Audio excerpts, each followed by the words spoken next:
Here we go. What's going on, you all? Hi. It's nice to see you all. I'm quite dark here, so I'm going to brighten up myself a little bit. There we go.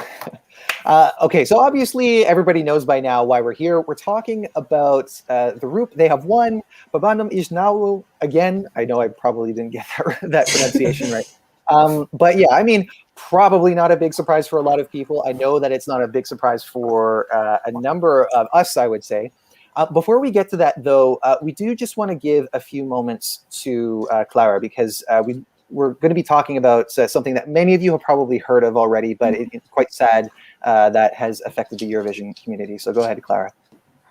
Today we got to know that Urs, the frontman of AWS, passed away from leukemia. He had been battling for a year, according to the AWS sources, and we just want to give heartfelt condolence for his family and his friends and his band members, because this is a hard one to recover. He was such a talented young man. He was my age, so I'm personally taken aback by this, when someone your age passes away with so much potential in front of him and so much talent. I can't even think about his wife and all of his surroundings. It's hard. It's hard news today. Mm-hmm. Yeah, and I mean, definitely, like for myself as well, I think about that too, because I'm, the same age as you, Clara, and diseases like leukemia can affect anyone at any age, and obviously, a very tragic thing. It's been great to see how much love has been pouring out from the Eurovision community, because their song was one that a lot of people really, really love. Definitely not the stereotypical Eurovision entry, which I'm sure is something that a lot of people appreciate. And even if you weren't a big fan of the song, I think that we can all appreciate the kind of artists that those guys are and that Urs was. So our hearts go out to his family, friends, and anyone else who is affected by this. Any of you in the chat, and feel free to send us your comments about that. Thank you, Francesca. So I had the pleasure to interview him a few times when we were in Lisbon, in Amsterdam, and I really remember him in a very good light. I am so sad that he's not going to be able to be on stage again. I'm sure that his memory will be kept alive because of the kind of impact that he had on the community. But without further ado, let's talk about the Roop. Yes. I know that there's lots of excitement. Joanne Johnson is saying that theirs was the best song of the night. So without seeing it myself, this was kind of the unanimous opinion that Alvis and I had from watching the semifinals. So Alvis, tell me, how did it go? Well, it was 74K. 74K votes from poor public. Basically, those voting money goes for Eurovision, basically, for the staging. So, well done. I'm proud. Make proud. Basically, it's best entry right now. As it stands, it's like a 6th place from 2006. We are the winners of Eurovision. So yeah, they need to beat that. Yeah, I know that they're the only ones out of the 3 Baltic countries that are without a win.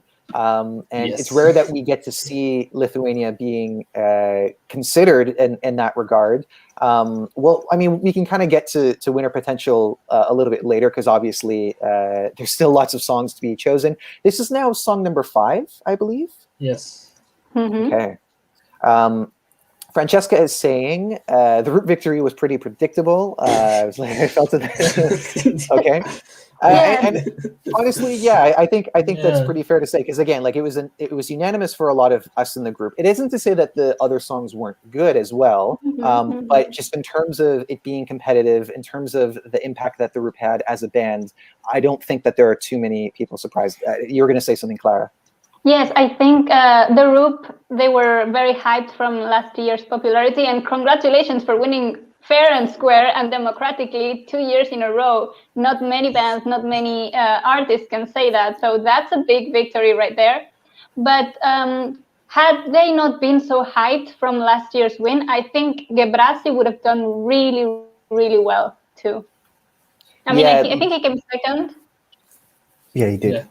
Yeah, and I mean, yeah, definitely they had some of the momentum from last year going for them, especially because the song that they were bringing really embodied a lot of that.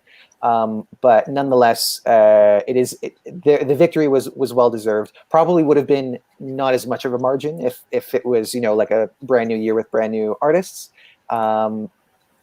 Christopher also wants to say that he thought Gebrasy was really good. And we interviewed Gebrasy. I don't know if there's a link in the description, but if not, then you can check it out because it's one of our or you know, just go to our page, our YouTube page. It's one of the most recent videos that we did, and Tommy was the one that spoke to him. And as I understand, they had a good chat. Yes, I am a Disney man. I actually wasn't expecting to be in this live as I did not see the. Yes, we had a miscommunication, an internal Very nice for miscommunication. Stuart. Nonetheless, I am happy to be here and join you guys and talk about this because, you know, we are really excited about this entry. Raul is asking, do you guys truly like this song more than On Fire? We haven't heard much from you, Twan, so let's start with you. Go ahead. I do like it more than On Fire. As you probably know, I wasn't a huge fan of On Fire, but this song I quite like. I think it's better than On Fire. I think it has more potential than On Fire. I'm still not sure it can win Eurovision. It definitely has a chance, but at the moment there are a couple of really strong entries already, and we've only got 5 songs. Like France has winner potential, in my opinion. So, and Ukraine also does have winner potential, but let's wait for the revamp of Ukraine. But if they stage this well, I thought it was a little bit understaged in the national final. I think the song needs a little more. But with the money that they got from the televotes that will be used for the staging, I think they can definitely do that. So it can have a lot of potential. Yeah, I agree. I have to say that's a pretty smart business model that they got going. If you vote for this song, then it's you know, the money goes towards better staging. Clara, you were agreeing with what Twan said about it being perhaps understaged. Yes, for example, when I watched the second semifinal, the second heat when they performed in the Lithuanian selection, I could feel that it was the best staged song, the most complete song, but the level of the other Lithuanian songs were raised during this final. So I didn't see such a huge division of quality this time. So I think I agree with Twan. The song felt this time a little bit understaged, but with a greater staging, maybe some more vocals involved in it, it can definitely do a great show. And personally, I preferred On Fire much more because of the shock and of the whole thing. But I like Discotheque. It has taken me quite some time to like it, but now I'm on board with Discotheque. Okay, Alvis, On Fire or Discotheque? Of course, On Fire. I'm complete opposite of Twan. it was my most streamed, one of my most streamed songs on Spotify. So basically, I go On Fire. Mm-hmm. Discotheque is more like a jury pleaser. Maybe more jury points will get. I hope. And getting cheap tickets in Lithuania. I would love to see Lithuania hosting a Eurovision. That would be super interesting, and everyone would be very happy. Yeah, and I think that if they ever did, then they should get the band Twosome to do the interval acts or to host, because they would be bringing the company. Sure. Bring the unicorn, bring the bear back. Yeah, and what was the one last year? Oh, I'm a Lithuanian basketball player. Anyway. Let's play with the topics. So in my case, I think that Discotheque is a bit better overall as a song. The thing that I really liked about On Fire was that the production changed it up in every moment, and that it wasn't as straightforward as I feel like Discotheque is. So I like that part of it. But the thing that always got me about On Fire was the fire, higher, desire rhyming that we've become so used to. And we see like almost every year at Eurovision. It's like, you know. You're my fire. Yeah, exactly. And desire. And also, I'm thinking of Paula Stelling and Ovi. from Oh Romania. yes. Playing with fire, can't you feel burning desire? Oh my God, you've established a pattern here. Oh, well, this is, I thought this was like universally known that fire, higher desire is like one of the most overused rhyming things. But anyway, point being, I think that Discotheque is pretty solid. If I had to choose between the two, I would say that I would choose On Fire with the karaoke version. Yeah, democracy wins.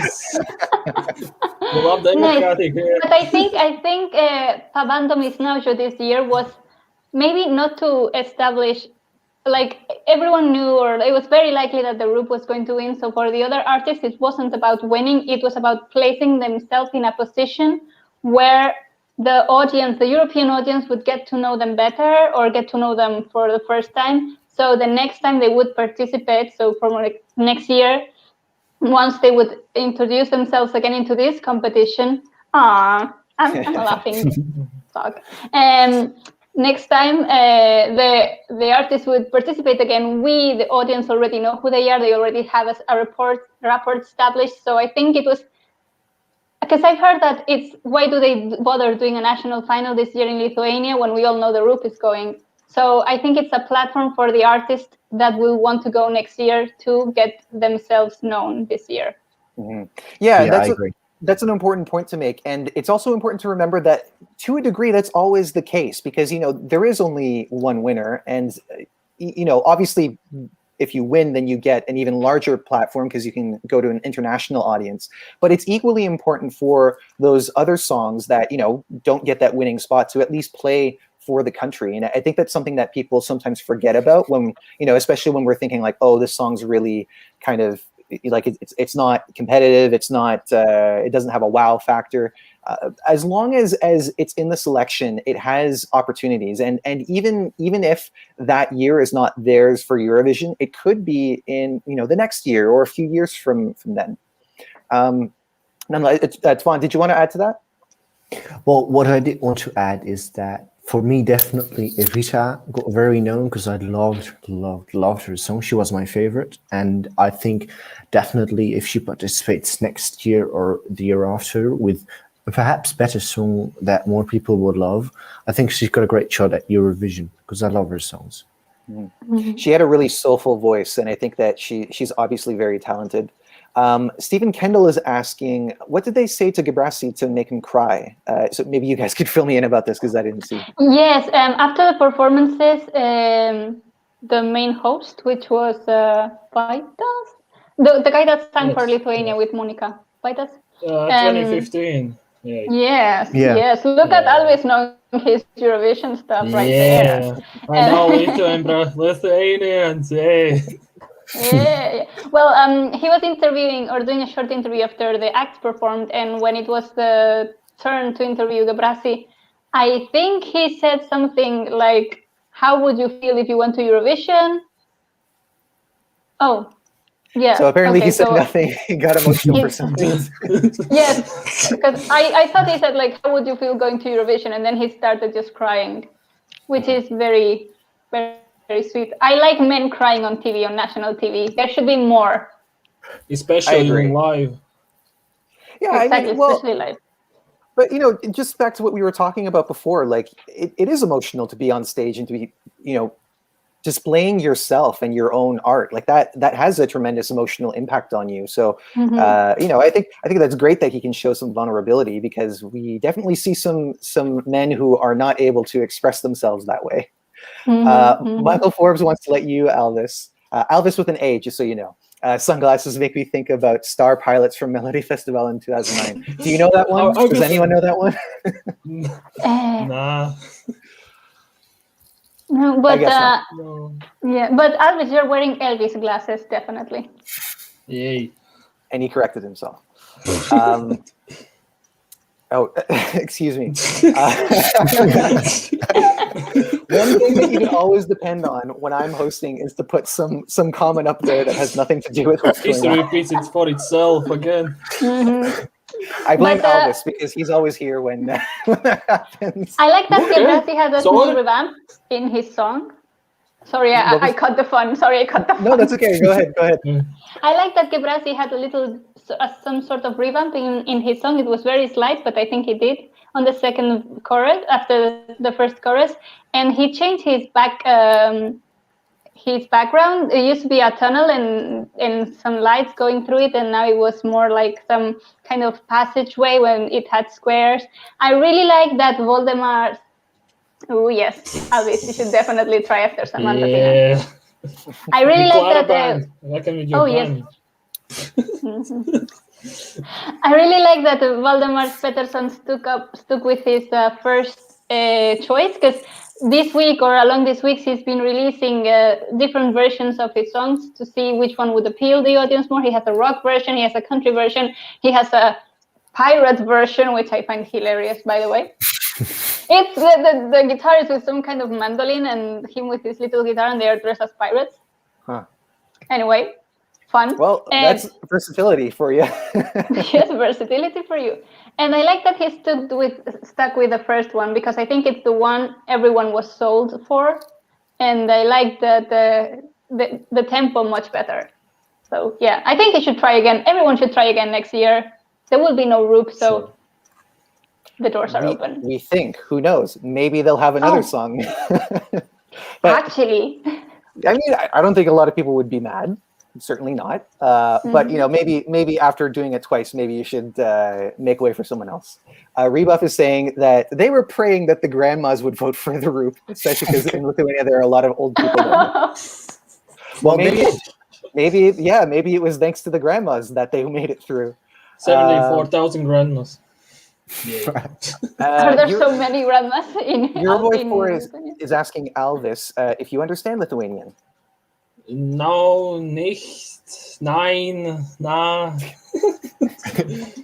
No, I only understand Latvian, Russian, bit German, and English.